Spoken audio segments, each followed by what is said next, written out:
ठाणे ही दहीहंडीची पंढरी मानली जाते आणि या पंढरीमध्ये येणाऱ्या प्रत्येक गोविंदा पथकाला एकनाथ शिंदे यांच्या माध्यमातून जेवणाची व्यवस्था केलेली आहे। बघू शकतो की संपूर्ण किचन या ठिकाणी बनवण्यात आलेले आहेत। ज्या ठिकाणून गोविंदा येतील सकाळी सकाळी गोविंदा मुंबई असेल, ठाणे असेल, पालघर असेल किंवा डोंबिवली असेल, कल्याण असेल, या भागातून किंवा राज्यातून जे गोविंदा पथक येत असतात त्यांना जेवणाची कुठे व्यवस्था नसते।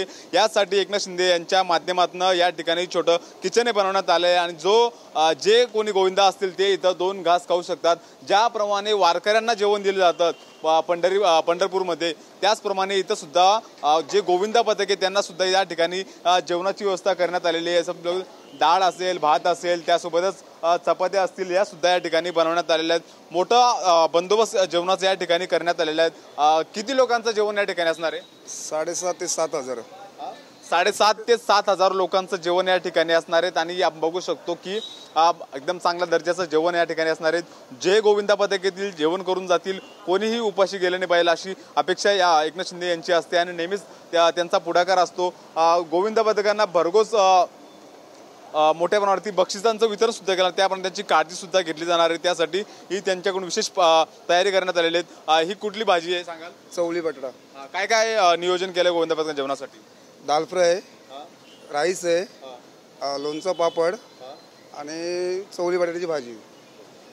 दाल फ्राय आहेत, दाल फ्राय, बटाट्याची भाजी आहेत, वरण आहे, भात आहे, अशी व्यवस्था या ठिकाणी करण्यात आलेली आहे। आणि जो गोविंदा पथक येईल जेवण करून जाईल, कुठल्याही गोविंदापणाला अशक्तपणा येऊ नये यासाठी त्यांनी काळजी घेतली।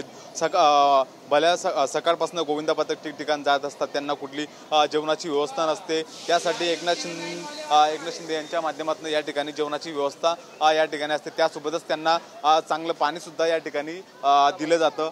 म्हणजे गोविंदा पथक ही आपली गोविंदा पथकांची काळजी या ठिकाणी घेण्यात आली आहे।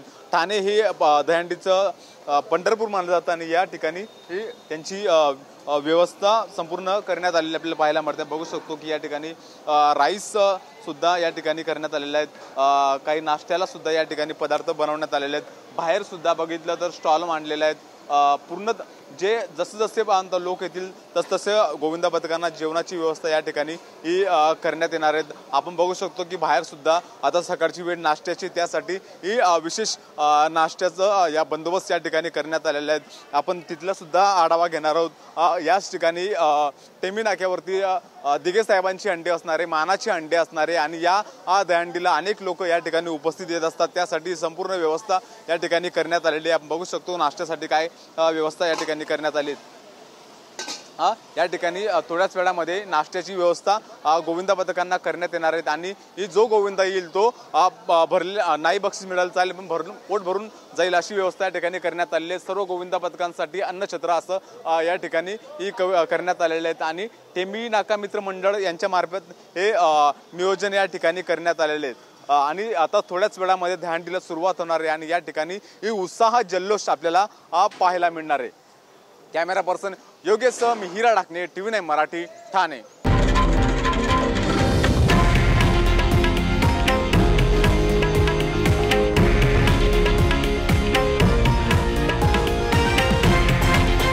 हे आहे देशातील नंबर 1 न्यूज नेटवर्क आणि आपण पाहत आहात TV9 मराठी, एकमेव।